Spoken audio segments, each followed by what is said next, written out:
নমস্কাৰ চাবলৈ আৰম্ভ কৰিছে আছামিজ ট্ৰেণ্ডিং আজি 20 জুন আৰু আজি ৰাতিপুৱাৰ কেইবাটাও গুৰুত্বপূৰ্ণ খবৰ আহি পৰিছে আৰু এনেধৰণৰ খবৰসমূহ নিতৌ চাবলৈ চেনেলটো ছাবস্ক্ৰাইব কৰি ভিডিঅ'টোত এটা লাইক কৰি দিবলৈ আজি ৰাতিপুৱাৰ প্ৰথমটো গুৰুত্বপূৰ্ণ খবৰ পঞ্চায়ত নিৰ্বাচনক লৈ হিমন্ত বিশ্ব শৰ্মাৰ কেবিনেটৰ ডাঙৰ সিদ্ধান্ত পঞ্চায়ত নিৰ্বাচনক লৈ ৰাজ্য চৰকাৰৰ ডাঙৰ সিদ্ধান্ত নিৰ্বাচনৰ পূৰ্বে প্ৰতিটো ব্লক আৰু গাঁও পঞ্চায়তৰ সীমা পুনৰ নিৰ্ধাৰণ কৰা হ'ব পঞ্চায়ত নিৰ্বাচনৰ প্ৰস্তুতি ইতিমধ্যে আৰম্ভ কৰিছে ৰাজ্য চৰকাৰে পঞ্চায়ত নিৰ্বাচনৰ পূৰ্বে নিৰ্ধাৰণ হ'ব সীমা পুনৰ নিৰ্ধাৰণ কৰা হ'ব সীমা বিধানসভা সমষ্টিৰ পিছত গাঁও পঞ্চায়ত আৰু ব্লকসমূহৰো সীমা পুনৰ নিৰ্ধাৰণ কৰিব সৰ্বাধিক 17টা গাঁও পঞ্চায়ত লগ লাগি এটা ব্লক হ'ব 30 আগষ্টৰ ভিতৰত এই প্ৰক্ৰিয়া সম্পূৰ্ণ কৰা হ'ব গাঁও পঞ্চায়তৰ সীমা পুনৰ নিৰ্ধাৰণৰ পিছতে ব্লকৰ সীমা নিৰ্ধাৰণ কৰা হ'ব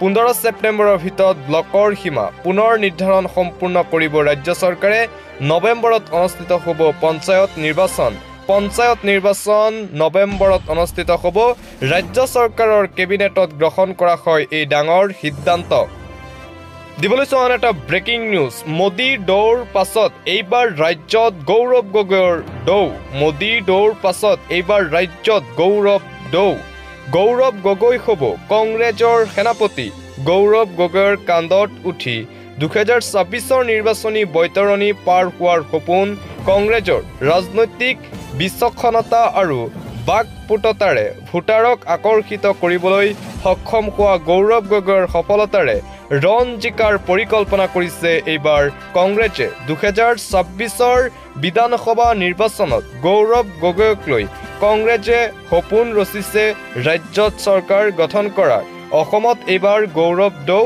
মোদীৰ দৌৰ পাছত এইবাৰ ৰাজ্যত গৌৰৱ গগৈ হ'ব কংগ্ৰেছৰ সেনাপতি গৌৰৱ গগৈৰ কান্ধত উঠি 2026ৰ বিধানসভা নিৰ্বাচনী বৈতৰণি পাৰ হোৱাৰ সপোন দেখিছে কংগ্ৰেছ দলে দিবলৈ আন এটা অতিকৈ গুৰুত্বপূৰ্ণ খবৰ এতিয়াও এনডিএৰ মিত্ৰজোঁটত খেলিমেলি অব্যাহত আছে এনডিএ মিত্ৰজোঁটৰ সহযোগী দলসমূহৰ মাজত এতিয়াও অসন্তুষ্টি দেখা পোৱা গৈছে কিয়নো বিচৰা সত্ত্বেও টিডিপিক নিদিয়ে লোকসভাৰ অধ্যক্ষ ভাৰতীয় জনতা পাৰ্টীয়ে বিজেপিয়ে নিজৰ হাততে ৰাখিব লোকসভা অধ্যক্ষৰ এই পদবী টিডিপিৰ চন্দ্ৰবাবু নাইডুৱে লোকসভাৰ অধ্যক্ষৰ পদ বিচাৰিছিল কিন্তু চন্দ্ৰবাবু নাইডু আৰু টিডিপিয়ে বিচৰা সত্ত্বেও নিদিয়ে লোকসভাৰ অধ্যক্ষৰ পদ বিজেপিয়ে নিজৰ হাততে ৰাখিব এই পদবী আনফালে কংগ্ৰেছে টিডিপিৰ চন্দ্ৰবাবু নাইডুক সমৰ্থন জনাইছে লোকসভাৰ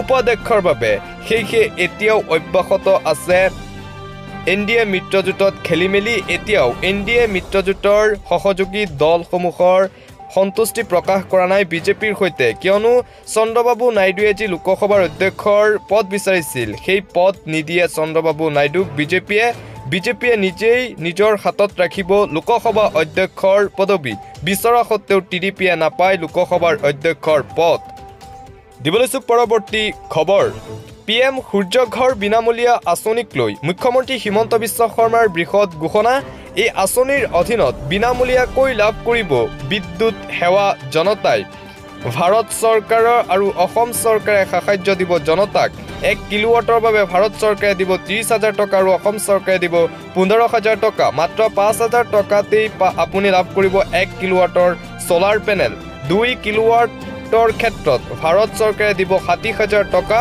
অসম চৰকাৰে দিব 30,000 টকা 3 কিলোৱাটৰ ক্ষেত্ৰত মোদী চৰকাৰে দিব 78,000 টকা আৰু তাৰ বিপৰীতে অসম চৰকাৰে দিব 45,000 টকা এই বাকি টকাৰ বাবে চৰকাৰী কৰ্মচাৰীয়ে ল'ব পাৰিব ঋণ কোনো সামগ্ৰী বন্ধকত নিদিয়াকৈ লাভ কৰিব এই ঋণৰ 1% সুদ চৰকাৰে দিব আপোনাৰ হৈ ডাকঘৰত গৈ এই আঁচনিৰ বাবে আপুনি এপ্লাই কৰিব পাৰিব আৰু এই আঁচনি মুকলি কৰা হৈছে জনতাৰ বাবে অসমত বিদ্যুৎ ফ্ৰী কৰাৰ লক্ষ্য চৰকাৰৰ কোনো দালালৰ সহায় নোহোৱাকৈ লাভ কৰিব এই আঁচনিৰ সুবিধা এই বৃহৎ ঘোষণা কৰিছে অসমৰ মুখ্যমন্ত্ৰী ডক্টৰ হিমন্ত বিশ্ব শৰ্মাই দিবলৈছো লাখ লাখ ৰেচন কাৰ্ডৰ হিতাধিকাৰীৰ বাবে এটা ডাঙৰ খবৰ। ৰেচন কাৰ্ডৰ লাখ লাখ হিতাধিকাৰীসকলৰ বাবে জৰুৰী খবৰ।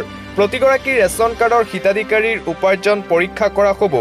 ঘৰে ঘৰে গৈ পৰীক্ষা কৰা হ'ব ৰেচন কাৰ্ড। নিয়ম বহিৰ্ভূত হ'লেই বাতিল হ'ব পাৰে আপোনাৰ ৰেচন কাৰ্ড। ৰেচন কাৰ্ড লাভৰ বাবে হিতাধিকাৰীৰ আয় 4 লাখতকৈ বেছি হ'ব নোৱাৰিব। যদিহে কোনো হিতাধিকাৰীৰ আয় 4 লাখৰো অধিক তেন্তে বাতিল কৰা হ'ব ৰেচন কাৰ্ড। 4 লাখতকৈ অধিক আয় থকা লোকক দিয়া নহ'ব ৰেচন কাৰ্ডৰ সুবিধা। যিসকল হিতাধিকাৰীয়ে এইদৰে ৰেচন কাৰ্ড ঘূৰাই দিয়ে তেওঁলোকক প্ৰদান কৰিব ৰেচন কাৰ্ড। কোনো পৰিয়ালৰ যদি চাকৰি আছে তেন্তে ঘূৰাই দিব লাগিব ৰেচন কাৰ্ড। ৰেচন কাৰ্ড কেৱল দৰিদ্ৰ লোকৰ বাবেহে। হোজাই জিলাৰ ৰেচন কাৰ্ডৰ হিতাধিকাৰীৰ বাবে জাৰি কৰা হৈছে এই বিশেষ জাননী। খাদ্য ৰাজহুৱা বিতৰণ গ্ৰাহক পৰিক্ৰমা বিভাগে জাৰি কৰিছে এই জাননী। দিবলৈ চাওঁ এটা জৰুৰী খবৰ। পাহাৰত বসবাস কৰা হাজাৰ হাজাৰ লোকলৈ জাননী। ভূমিস্খলন হোৱা অঞ্চলবাসীৰ বাবে মুকলি কৰা হৈছে হেল্পলাইন নম্বৰ 1077, হোৱাটছআপ নং 13654293114। এই নম্বৰকেইটা মনত ৰাখক। পাহাৰত বাস কৰা লোকসকল, গুৱাহাটীৰ পাহাৰত বাস কৰা লোকসকললৈ জৰুৰী খবৰ। মুষলধাৰ বৰষুণৰ ফলত ভূমিস্খলনৰ আশংকা থকা অঞ্চলসমূহ চিনাক্ত কৰিছে প্ৰশাসনে আৰু জাৰি কৰা হৈছে হেল্পলাইন নম্বৰ। এই অঞ্চলসমূহৰ লোকসকলক সাৱধানে থকাৰ আহ্বান প্ৰশাসনৰ। যিকোনো মুহূৰ্তত ভয়ংকৰ অঘটনৰ আশংকা কৰা হৈছে এই অঞ্চলসমূহত। বিপদ পৰিলেই ফোন কৰক। যদি আপুনি কিবা বিপদত পৰে তেন্তে আপুনি লগে লগেই ফোন কৰক। প্ৰশাসনৰ ফালৰ পৰা মুকলি কৰা হৈছে দুটাকৈ ফোন নম্বৰ। কামৰূপ জিলাৰ নিয়ন্ত্ৰণ কক্ষৰ number 1077, WhatsApp number 9365429314। Garchuk, Hengerabari, Kharghuli, Noonmati, Lichubagan, Shalbari, Navagraha, Chunsali, Khanapara, Kamakhya, Fatasil আদি অঞ্চলত ভূমিস্খলনৰ আশংকা কৰা হৈছে। এই অঞ্চলৰ বাসিন্দাসকলক সাৱধানে থকাৰ নিৰ্দেশ জাৰি কৰিছে প্ৰশাসনে। কামৰূপ মহানগৰ জিলা কৰ্তৃপক্ষৰ ফালৰ পৰা জাৰি কৰা হৈছে এই জাননী। দিবলৈছো এটা ভাল খবৰ। চৰকাৰী কৰ্মচাৰী পেঞ্চনাৰসকলৰ বাবে ভাল খবৰ। 1 কোটি চৰকাৰী কৰ্মচাৰী আৰু পেঞ্চনাৰৰ বাবে সুখবৰ জাৰি কৰা হৈছে। শীঘ্ৰেই বৃদ্ধি হ'ব দৰমহা পেঞ্চন। এটা ভাল খবৰ চৰকাৰী কৰ্মচাৰীসকলৰ বাবে। আহি আছে 8ম দৰমহা আয়োগ। 49 লাখ চৰকাৰী কৰ্মচাৰী উপকৃত হ'ব ইয়াৰ ফলত। 68 লাখ পেঞ্চনাৰেও লাভ কৰিব এই বিশেষ সুবিধা। 18,000 টকা বেচিক পে হ'লে বৃদ্ধি হ'ব 8,000 টকা। 26,000 টকালৈকে বৃদ্ধি পাব বেচিক পে। দৰমহাৰ স্কেল বৃদ্ধি হ'ব।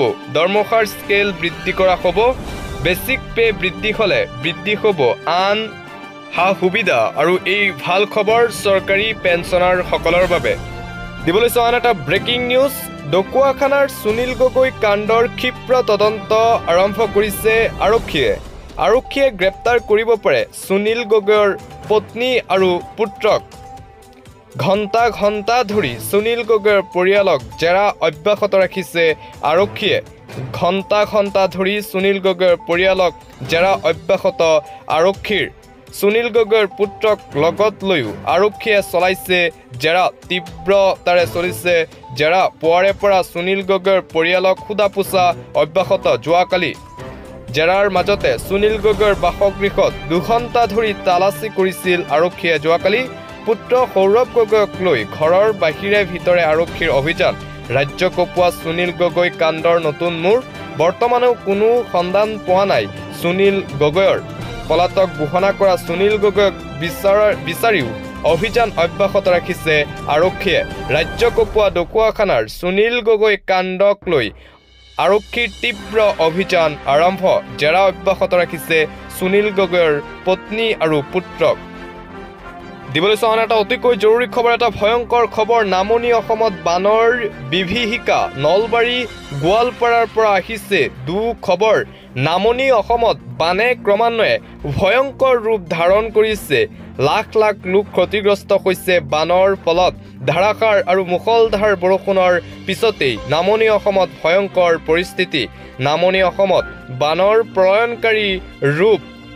বিপদ সীমাৰ ওপৰেৰে গৈছে কেইবাখনো নদী। ধুবুৰী আৰু গোৱালপাৰাত ৰেড জোন ঘোষণা কৰা হৈছে। বিপদ সীমাৰ 100 মিলিমিটাৰ ওপৰেৰে বৈছে সোণকোষ নদী। ধুবুৰী ব্ৰহ্মপুত্ৰ মানস বেকী ৰোড জোনত আছে, ৰেড জোনত আছে। শিলচৰ বৰাক, কামপুৰৰ কপিলী, গোলাঘাটৰ দনশিৰি, গুৱাহাটীৰ ব্ৰহ্মপুত্ৰৰ পৰা আৰম্ভ কৰি বিপদ সীমাৰ ওপৰেৰে অসমৰ 20খনকৈ নদী। চম্পাৱতী নৈৰ বানে বুঢ়াইছে গোৱালপাৰাৰ বিতৰ্ণ অঞ্চল।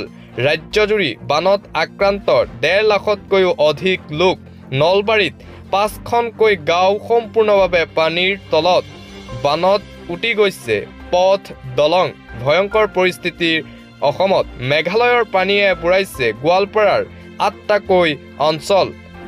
গৃহহাৰা হৈছে শ শ লোক ৰাজ্যত।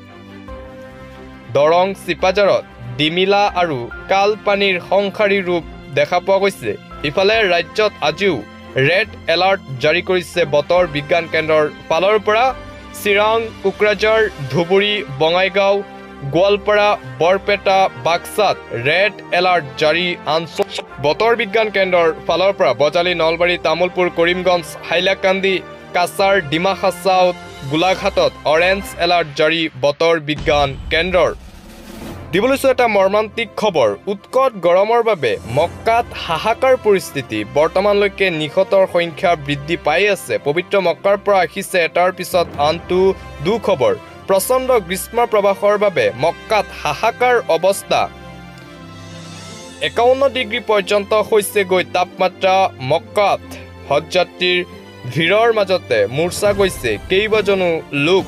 সমগ্ৰ বিশ্বৰ প্ৰায় 1.8 মিলিয়ন লোকৰ আগমন হৈছে মক্কালৈ। গৰমৰ বাবে প্ৰাণ হেৰুৱাইছে 550জন হজযাত্ৰীয়ে। হিটষ্ট্ৰকত আক্ৰান্ত হৈ চিকিৎসাধীন 2000ৰো অধিক হজযাত্ৰী। নিহতৰ অধিকাংশই ইজিপ্ত, জৰ্ডান, ইণ্ডোনেছিয়া, ইৰাণ, চেংগালাৰ, ইজিপ্তৰ 323জন হজযাত্ৰী নিহত। গৰমৰ বাবে নিহতৰ সংখ্যা আৰু অধিক বৃদ্ধি পোৱাৰ সম্ভাৱনা। মৃতদেহসমূহ পৰিয়ালক গতাই দিয়াৰ বাবে যোগাযোগ কৰিছে ছৌদি চৰকাৰে। ঘূৰাই পঠিয়াব নোৱাৰা মৃতদেহৰ জানাজা সম্পূৰ্ণ কৰিব চৰকাৰৰ তৰফৰ পৰা। নিহতসকলৰ মাজত আছে অসমৰো হজযাত্ৰী। অসমৰ 3জনকৈ হজযাত্ৰী নিহত হৈছে পবিত্ৰ মক্কাভূমিত।